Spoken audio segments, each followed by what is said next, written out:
नमस्कार, स्वागत है आपका बिहार समाचार में। बिहार में आज भी भयानक बारिश की चेतावनी दे दी गई है। साथ ही लालू यादव के बेटे ने कहा है कि जल्द ही तेजस्वी यादव मुख्यमंत्री बनने वाले हैं, उनका शपथ ग्रहण होने वाला है। साथ ही बिहार में फिर से चुनाव होने का ऐलान कर दिया गया है। तो आज की बड़ी खबरों पर बात करने से पहले आपसे अनुरोध है, कृपया वीडियो को एक प्यारा सा लाइक अवश्य कर दीजिएगा।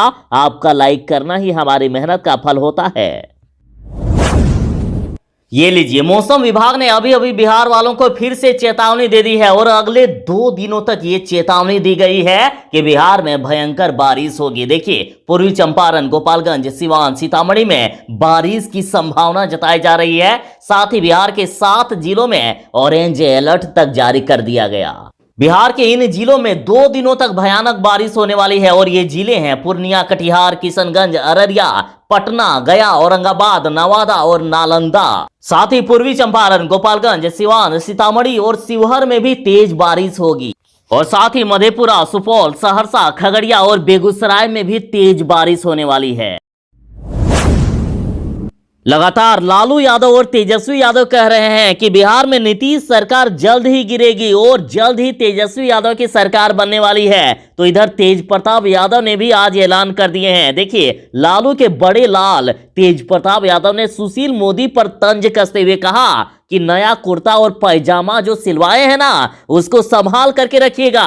तेजस्वी का जल्द ही शपथ ग्रहण होने वाला है। दरअसल मोदी मंत्रिमंडल के विस्तार में सुशील कुमार मोदी जी को शामिल नहीं किया गया है, वे ताकते ही रह गए। तो इस पर तेज प्रताप यादव ने तंज कसा। तेज प्रताप यादव का कहना है कि केंद्रीय मंत्रिमंडल में शामिल होने वाले सभी नए मंत्रियों को शुभकामनाएं और सुशील मोदी जी के लिए ढेरों सारे सांत्वनाएं। उन्होंने कहा कि छोटका मोदी जी नया कुर्ता और पैजामा जो सिलवाए हैं उसको संभाल करके रखिएगा। जल्द ही तेजस्वी का शपथ ग्रहण होने वाला है। वहां दर्शक दीर्घा में एक कुर्सी आपके लिए रिजर्व रखा जाएगा।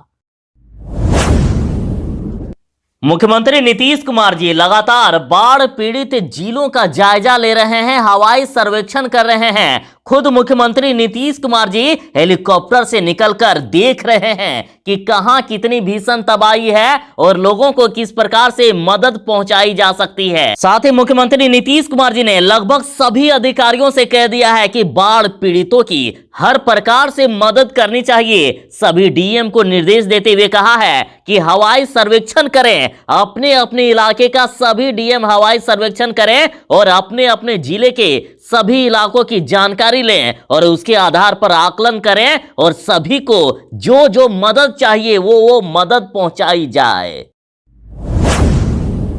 चिराग पासवान ने कह दिया है कि नीतीश कुमार की सरकार जल्द ही गिरने वाली है और बिहार में फिर से विधानसभा चुनाव होने वाला है। चिराग पासवान बोले कि नीतीश कुमार की पार्टी जदयू में बड़ी टूट होने वाली है, टूट कर बिखरने वाला है जदयू। साथ ही चिराग पासवान बोले कि मैंने नीतीश कुमार को चुनाव में नुकसान पहुंचाया, इसलिए अपनी पार्टी से धोखा करके चाचा पारस को मंत्री बनवाया। चिराग पासवान जी का कहना है कि बिहार में लोकसभा चुनाव से पहले विधानसभा चुनाव फिर से होगा। चिराग पासवान जी का कहना है कि मैंने नीतीश कुमार की पार्टी को चुनाव में नुकसान पहुंचाया है और इसी का दुश्मनी निकालने के लिए उन्होंने मेरे चाचा पारस को मंत्री बना दिया है और इसके लिए उन्होंने अपने ही पार्टी के नेताओं को छोड़ दिया है। साथ ही चिराग पासवान ने कहा कि मेरा दावा है कि बहुत ही जल्द जदयू में बड़ी टूट के साथ फिर से विधानसभा का चुनाव होगा।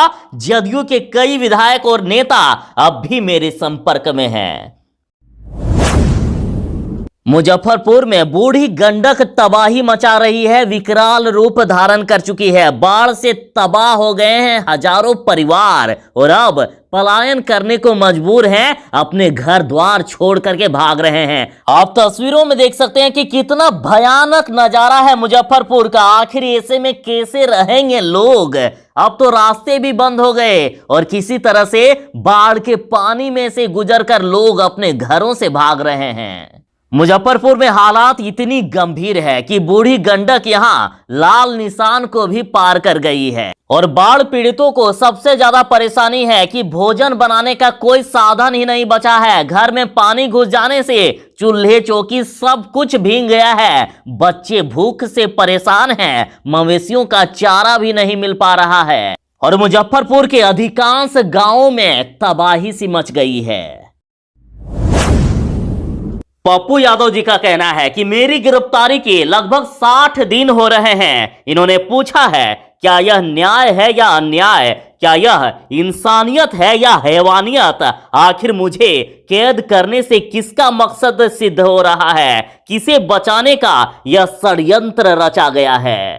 पप्पू यादव जी बोले हैं कि मैं लगभग 60 दिनों से कैद पर हूं। मेरी पीड़ा है कि मेरे बिहार के लोग बाढ़, कोरोना के बाद की समस्या और ब्लैक फंगस आदि से पीड़ित हैं और मैं उनके लिए कुछ नहीं कर पा रहा हूं। बिहारी पस्त हैं, बाकी सब कुर्सी के खेल में मस्त हैं। बिहार में बाढ़ ने तबाही मचा दी है और इधर पप्पू यादव की पार्टी जाप ने बाढ़ प्रभावित लोगों से मिलने गए और पीड़ितों के बीच राहत की सामग्री भी बांटी और उन्हें नगद पैसे भी दिए। पूर्वी चंपारण जिला के ढाका प्रखंड के बाढ़ ग्रसित क्षेत्र भगवानपुर और सिरनी में जन अधिकार पार्टी ने राहत की सामग्री बांटी है। और उसके बाद जाप नेता अभिजीत सिंह का कहना है कि प्रत्येक साल बिहार में बाढ़ का आना ये साबित करता है कि सरकार और अधिकारियों के लिए आपदा सिर्फ लूटने का अवसर है। और साथ ही उन्होंने कहा कि बिहार सरकार कोरोना और बाढ़ को भी संभालने में फेल हो गई है। बिहार की सरकार लकवाग्रस्त हो गई है, सरकार को लकवा मार दिया है। और साथ ही उन्होंने कहा कि इस समय बाढ़ में बिहार के लोगों को पप्पू यादव की जरूरत है, लेकिन सरकार एक साजिश के तहत उन्हें जेल में बंद करके रखी है। साथ ही अभिजीत सिंह का कहना है कि बिहार में नहरों की सफाई कागजों में हुई है, उसमें भी भारी लूट की गई है। जरा सावधान, बिहार में आज अभी कुछ देर में भयानक बारिश होने वाली है। मौसम विभाग ने कहा है कि बिहार के 24 जिलों में ब्लू अलर्ट है। इन 24 जिलों में भयानक बारिश होने वाली है, तो वहीं शेष जिलों में भी तेज बारिश हो सकती है। और साथ ही मौसम विभाग ने कहा है कि बिहार में अगले 2 दिनों तक भयानक बारिश होने वाली है। और जहां सबसे तेज बारिश होगी ये जिले हैं पश्चिमी चंपारण, सिवान, पूर्वी चंपारण, सारण, गोपालगंज, सीतामढ़ी, मधुबनी, मुजफ्फरपुर, दरभंगा, वैशाली, शिवहर, समस्तीपुर, किशनगंज, सुपौल, मधेपुरा, सहरसा, अररिया, पूर्णिया, कटिहार, भागलपुर, बांका, मुंगेर, खगड़िया और जमुई। यहां ब्लू अलर्ट जारी किया गया है। और साथ ही बिहार में तेज वज्रपात को लेकर भी अलर्ट जारी किया गया है, अतः जरा बच के रहिएगा। बेचारे उपेंद्र कुशवाहा, फर्स्ट बिहार झारखंड के द्वारा कहा जा रहा है कि नीतीश कुमार ने कुशवाहा को ठग लिया है, धोखा दिया है उनको। कहा जा रहा है कि केंद्रीय मंत्रिमंडल विस्तार के बाद जनता दल यूनाइटेड के कई नेता खुद को ठगा हुआ महसूस कर रहे हैं, इनको शामिल नहीं किया गया। और यहां तक कहा जा रहा है कि सबसे बड़ा धोखा तो उपेंद्र कुशवाहा के साथ हुआ है। उपेंद्र कुशवाहा ने बिहार विधानसभा चुनाव के बाद अपनी पार्टी आरएलएसपी का जदयू में विलय कर दिया था। तब से कुशवाहा का दोनों बाहें फैलाकर स्वागत करने वाले नीतीश कुमार ने खुले मंच में ऐलान किया था कि उपेंद्र कुशवाहा इसी वक्त से पार्टी के संसदीय बोर्ड के अध्यक्ष होंगे। लेकिन इस खबर में कहा जा रहा है कि दरअसल नीतीश कुमार का ऐलान एक धोखे के अलावा और कुछ नहीं है। स्पीकर के फैसले के खिलाफ दिल्ली हाईकोर्ट पहुंच गए हैं चिराग पासवान। चिराग पासवान का कहना है कि पारस हमारी पार्टी के सदस्य ही नहीं है, उन्हें संसदीय दल का नेता आखिर किसने बनाया। और इससे पहले चिराग पासवान ने पीएम मोदी को धमकी दी थी। चिराग पासवान जी बोले थे कि चाचा पारस को मंत्री बनाया तो कोर्ट जाऊंगा, एलजेपी का राष्ट्रीय अध्यक्ष मैं हूं, पार्टी मेरी है। और चिराग पासवान इधर कोर्ट पहुंच गए हैं। चिराग पासवान चाचा पारस को संसदीय दल का नेता बनाने के खिलाफ कोर्ट में केस कर दिए हैं।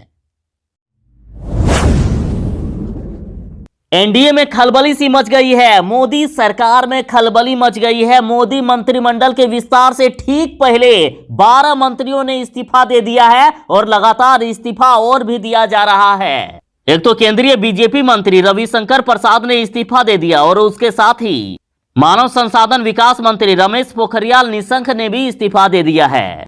और इस पर पप्पू यादव का कहना है कि बेचारे रविशंकर प्रसाद अपने आका को खुश करने के लिए कर रहे थे ट्विटर पर वार। उनके आका अपने अमेरिकी आका की खुशामद में कर दिया इनका ही पत्ता साफ। और साथ ही पप्पू यादव ने प्रधानमंत्री जी से इस्तीफा मांगा है। पप्पू यादव का कहना है कि कोरोना जनसंहार का बलि का बकरा सिर्फ हर्षवर्धन, सबसे पहले पीएम की जिम्मेदारी बनती है कि नरेंद्र मोदी इस्तीफा दो।